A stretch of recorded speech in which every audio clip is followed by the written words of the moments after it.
afdal. Wahai Rasulullah, apakah amalan yang paling terbaik? Para sahabat dulu, walaupun dia dah belajar, dah amalkan dan sebagainya, tapi punya sifat sahabat yang takutkan akan kematian, yang percayakan akan azab dan nikmat yang Allah berikan di akhirat nanti. Sampaikan satu perasaan yang boleh nak tahu, nak belajar lagi apa yang paling terbaik untuk kami baiki. Kalau kita hari ini lebih kurang kalau jumpa kawan-kawan, kita akan sembang, nampak cantik le macam apa yang hang pakai ni. Ini kalau orang kita lah. Nampak segak lah pakai produk apa, aku putih ke? Itu orang kita. Tapi sahabat-sahabat dulu jumpa orang, jumpa dalam antara mereka, dia berfikir apa yang kita boleh buat lagi. Dah ini perkara yang kami dah buat, dan apa yang paling terbaik untuk kami baiki, untuk kami buat lagi, untuk kami usaha jadi hamba yang baik di sisi Allah Azza wa Jalla. Ini sifat sahabat. Sebab itu bila bertemu Rasulullah sallallahu alaihi wasallam ditanya soal ayyul a'malul afdal, apa dia amalan yang paling terbaik? Lalu Nabi Muhammad sallallahu alaihi wasallam menjawab, qala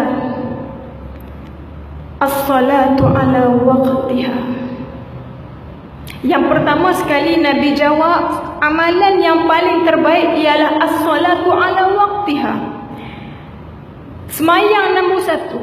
Yang mana antara banyak-banyak amalan, semayang ni adalah kunci kejayaan. Kalau banyak benda dah kita buat tapi semayang tak jaga, tak jadi.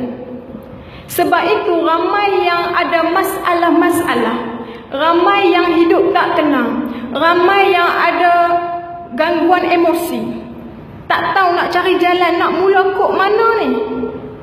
Inilah kita kena kembali, kita tengok balik semayang kita macam mana. Tapi bila kita jaga solat, dan kita tahu yang solat ini antara hubungan kita dengan Allah Azza wa Jalla, dengan cara kita ambil air semayang ikut rukun dan dengan sempurna, InsyaAllah Allah akan campakkan satu ketenangan, sakinah dalam jiwa kita. Sebab itu tuan-tuan, bila kita ada masalah, sampai satu ketika kita tak tahan sedih, kita semayang, kita sujud menangis kepada Allah Azza wa Jalla. Sebab apa yang berlaku dalam hidup kita ni tak ada orang yang faham, tak ada orang yang tahu, tak ada orang yang boleh lalui apa yang kita rasa. Tapi yang boleh tahu apa yang kita alami hanyalah Allah Rabbul Izzati. Sebab itu bila kita ada masalah, kita kena luahkan kepada Allah Subhanahu wa Ta'ala. Kita luah kepada manusia boleh, nak bagi lega, tapi tak tentu lagi mereka boleh selesaikan. Tapi yang paling asasnya, bila mana kita luahkan, ceritakan kepada Allah, insya-Allah akan tenang.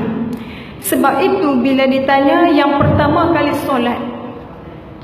Sebab itu bila kita belajar, bila kita dah tahu ramai yang orang yang menjaga solat, dia akan ada satu nur di wajah dia.